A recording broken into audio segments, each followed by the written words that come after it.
plan to make a video about one of the most toxic towns in Russia, where I've lived for 20 years. I recorded videos when I went to visit my grandma, and all the video files are corrupted, I don't know why. So I decided to make another video about situation in Russia, what's happening here. The video about my toxic hometown will be released later, I guess. If you didn't know, the Ukrainian army is trying to advance on universally recognized Russian territory, the territory that's recognized by any other country, even Ukraine. They are doing it using NATO rifles, vehicles, and other military equipment. And what's strange to me is that nobody's talking about nuclear weapon strikes. Like before, everyone was saying that Russia will nuke everybody once the foreign army stepped on Russian soil. Almost every other day, Russian TV channels were hosting shows where the host was like, if NATO countries give something to our enemies, we'll use nuclear weapon. If this nuclear, if that nuclear. And now, logically, for the government is the best time to talk about nuclear weapon, right? But nobody, at least what I know, nobody's talking about it. They only talk about counter-terrorist operation in KURSK region, and it makes me think that our government is actually not planning to do Armageddon as they always say. I mean, those people in the government who live their best lives, billionaires, millionaires, they prefer living their luxury life in a mansion or penthouse, not in a bunker under a radioactive desert. Another question, how it happened? As I've read, there should be a lot of fortification things. 15 billion rubles, or almost $200 million were paid to build trenches and other infrastructure. And nothing was actually built, or was built, but most of the money were stolen, so the amount of built is too little. I wonder then, where did the money go? Talking about money, imagine living in Kursk region. You live there and now your town is being bombed, your house is destroyed. You need to quickly pack your things and move somewhere else, live in your job, everything you had. The government should probably be like, damn, that's bad. We should give some financial support to those families so they can live somewhere, buy clothes and food, of course. And you, as a person who left your town, you wait for it. And then you see the video where Putin says, we'll give those who were forced to leave financial aid 10,000 rubles, $107. 107. Another example of generous care of our government. There is the Zabaikalia region where big floodings are happening right now. Big waves of water destroying everything in its way. A lot of people lost their houses, jobs, cars, clothes, everything, and government pays $150 to those who lost belongings in the flood, and up to $1,500 to those whose house and belongings were destroyed. Like, you can't make this up. $150 what you spend in a supermarket just buying food for a week, and people who lost everything, they need not only food but medicine, rent money, clothes, and $150 is literally nothing, especially when you keep in mind that most clothes, medicine, food here actually cost the same as in the Western countries, or sometimes even more. So in my opinion, that's a spit in the face to the people who suffered under those circumstances. And no, you don't just get the money on your bank account. You need to wait for weeks, spend your time in a big line with hundreds of people. All this just for $150? That's ridiculous. I bet the government could give them more money as a support, but they already using their last reserves, so they don't have extra rubles to give. If only they didn't spend hundreds of billions of dollars doing other useless things, maybe then there could be enough money to help their own population in need. Maybe. About population in need, another crazy thing I saw when looking at the Yandex Go app. It's an app where we have every service by Yandex, Russian Google. Bike rents, taxi, food delivery, and I see this. It's a split system. In a food delivery app, you order food from the restaurant, cafe, or just groceries from the store, and you have an option to pay for it later. I already told you about those split systems in my previous video, but let me remind you. Whenever you see a lot of Russians flexing with their new Apple Watch Pro Mega Max, iPhone GigaChat Mega Big, the devices that cost a few $1,000s, and you ask yourself, if Russia is so poor, why everybody has those expensive devices, expensive shoes or bags? Every single store here in Russia has a split system, whether it's an electronics store or a random clothing store. You press a button, put your documents in there, place your order, and get a new iPhone delivered the next day. And you pay for it by parts every single month for 6 months or a year. Every single marketplace has this feature, so people just buy expensive things that way. Because while American can work in McDonald's for a week and get a new iPhone, an average Russian needs to work for 6 months. So I saw a split system on food now. Food. Of course, it's a good thing. Those who cannot afford food can buy it now and pay for it later, but can you imagine a good country with this feature? I would be surprised to learn that Switzerland or USA have this thing in their food delivery apps. So next time someone tells you how Russia is doing good, tell them that there is a huge demand on food loans, that even the most popular Russian IT service introduced this option to get a loan on food. Yandex app, Russian Google. Oh yes, I got my camera that I'm using right now to record this video that way. I took a split and now I'm paying for a year, so I'll really appreciate if you support me using the sites, the links in the description box, or YouTube thanks. But those sites in the description are better because their fee is only 6%, while YouTube takes 30% or even 50% if you do it on an iOS device. Those sites are Netherlands sites, so they're safe, nothing to worry about. I appreciate your support. Thank you a lot. As you already know, Russia is a very strong country with the human rights and freedom of speech, yes. So another act of freedom happened here. YouTube is blocked. Well, actually it's not blocked, it's slowed, but it cannot even load the video with the slowest quality, so I consider it as blocked. It doesn't even load a video in 128p, so I use VPN to watch videos there, and maybe even to upload a video I'll need VPN too. Of course, the main reason for them to ban YouTube was the fact that here we can actually talk about different stuff without being censored or silenced. But the statistics says that only 3 to 5% of all Russian YouTube users were watching political channels. Other 95% were users who watched entertainment content, music videos. There were parents who wanted to take a break and played cartoons for their kids. Now, because the government is too afraid that there is a little chance that people would watch opposition channels on YouTube, they banned it. They don't even care that kids lost an access to a lot of entertainment channels. YouTube was also a big place for different guides. How to install a facade or how to fix something on your PC. Now it's all gone for the majority of people because they will not install VPN, or even if they will, it's so inconsistent and a lot of ads, so people will just give up on VPNs. But Russia had their own YouTube. I mean, Russians always said how everything's Western is so stupid, so they created their own platform and named it Putin TV. Actually not. It's RuTube.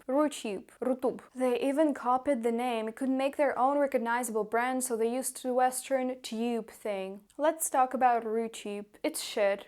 It's very bad, it doesn't work, it lags. By the way, RuTube exists for about 20 years already, so they had a lot of time to make this platform good, but they didn't. A lot of Russian channels, YouTubers, decided to upload their videos on RuTube. When their video on YouTube got 300k views, now on RuTube the same video gets 5 million views, and 57 comments, and 250 likes. Should I tell you that it doesn't work like that, and the views are just fake? I don't know if that's the case or not, but my guess is that RuTube administration just puts those big numbers in video statistics, so content creators see this and be like, wow, I get more views here than on this Western enemy site. I will not be a YouTuber anymore, I'll be a RuTuber. Of course, the advertisers understand that those numbers are fake and they will never pay a RuTuber to advertise something because they don't know the real number of people who watch the video.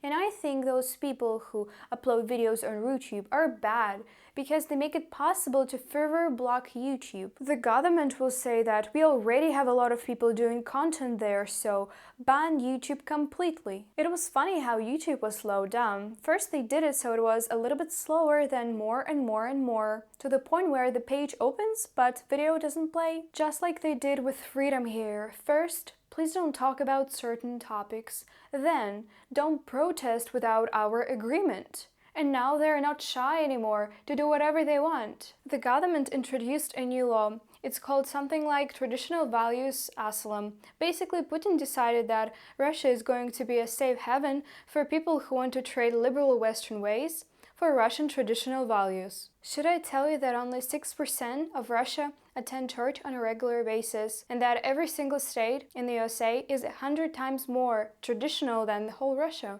Should I tell you that in traditional Russia, 73% of all marriages end up in divorces? Yes, 73% out of 100 marriages, 73 are divorced in about 10 years. Should I tell you that Russia is top 5 countries of new cases of HIV and AIDS? Very traditional, isn't it? There are often news lines about some Canadian or American families that move in Russia for those traditional values. They make news about it, etc., and then in 3 months they come back to those filthy Western countries. So that's a new law. You can come here for traditional values, people. Make sure before you go, trade your citizenship with me, okay? I would gladly live in not traditional rotten USA or UK with your not traditional salaries that are bigger than Russian $300 salaries. By the way, I want to tell you about other 2 laws that are signed by our president and our government. So the first law is called the Law of Scoundrels, and it drives me crazy. So years ago, that was an American family who adopted a Russian orphan kid.